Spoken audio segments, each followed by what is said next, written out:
नमस्कार, मैं फिजा और आप देख रहे हैं इस वक्त 4 PM न्यूज। दोस्तों, महाराष्ट्र की राजनीति में दल बदल का सिलसिला लगातार जारी है और एक के बाद एक कोई ना कोई ऐसी चीजें आई जाती है जिसको बाद लगता है कि फिर से एक बार दल बदल चुका है। जी हाँ, और आगामी स्थानीय निकाय चुनाव से ठीक पहले भाजपा को एक और करारा झटका लगा है। जी हाँ, 14 नवंबर 2025 को उल्लासनगर में भाजपा के 6 पूर्व नगर सेवकों ने पार्टी छोड़कर शिंदे गुट की शिवसेना और स्थानीय सहयोगी टीओके का दामन थाम लिया है। ये घटना न सिर्फ इलाके में भाजपा की पकड़ को कमजोर करती है, बल्कि महायुवती गठबंधन के अंदर चल रहे झगड़ों को भी साफ दिखाती है। रिपोर्ट के अनुसार इनमें से किशोर मनवारी और मीना सोनधे शिंदे गुट की शिवसेना में शामिल हुए, जबकि जम्मू पुरसवानी प्रकाश माखीजा, महेश सुखरा मानी और चरली परवानी ने टीओके का हाथ थामा। इन नेताओं का स्वागत सांसद श्रीकांत शिंदे और टीओके प्रमुख ओमी कालानी ने किया। दिलचस्प बात यह है कि 2 महीने पहले भाजपा में शामिल हुए 5 पूर्व नगर सेवकों के कारण कालानी परिवार की पकड़ कमजोर हुई थी और अब ये रिवेंज जैसी चाल शिंदे गुट को फिर से मजबूत कर रही है।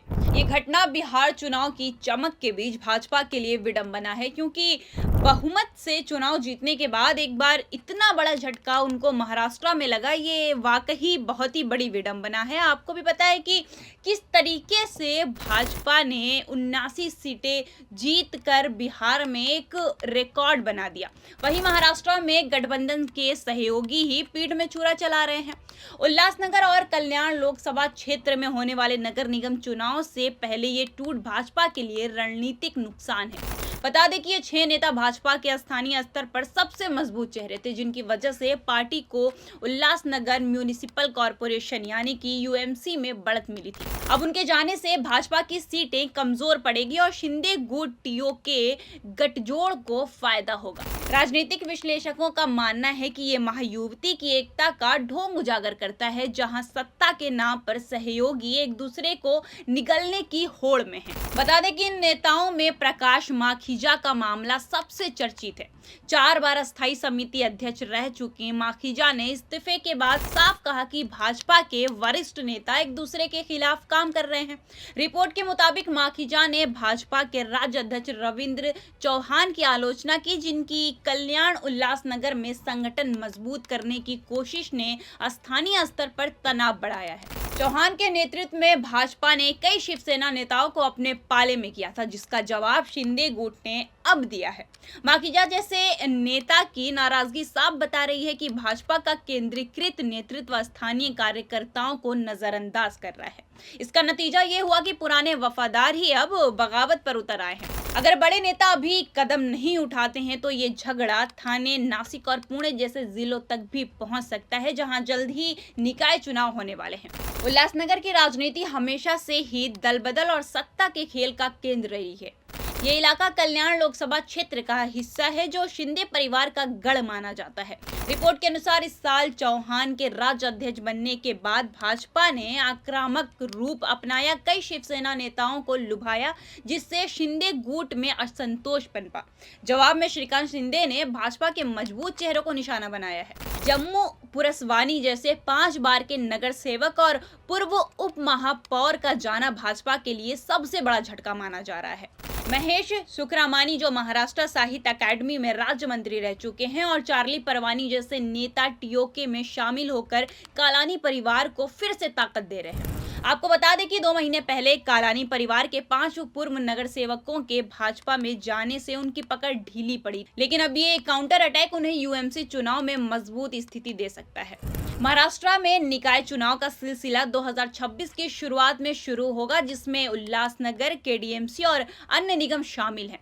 फ्री प्रेस जर्नल की सितंबर 2025 की रिपोर्ट के अनुसार शिंदे गुट ने पहले ही टीओके के साथ फ्रेंडशिप अलायंस की घोषणा कर दी थी, जो भाजपा के लिए इशारों में झटका था। टाइम्स ऑफ इंडिया की 19 सितंबर की खबर कहती है कि शिंदे गुट ने स्थानीय स्तर पर साई पार्टी जैसे छोटे दलों से भी गठजोड़ किया था, ताकि भाजपा की बड़ी चाल जैसे उल्लासनगर में अपना मेयर बनाना, इस सपने को रोका जा सके। भाजपा विधायक कुमार एलानी ने दावा किया था कि यूएमसी में भाजपा सबसे बड़ी पार्टी बनेगी और मेयर हमारा होगा, लेकिन अब ये दावे खोखले लग रहे हैं। 10 नवंबर को डोंबिवली में भाजपा ने उद्धव ठाकरे गुट, कांग्रेस और शिंदे गुट के कुछ नेताओं को अपने पाले में किया, जिसका जवाब उल्लासनगर में ये बगावत है।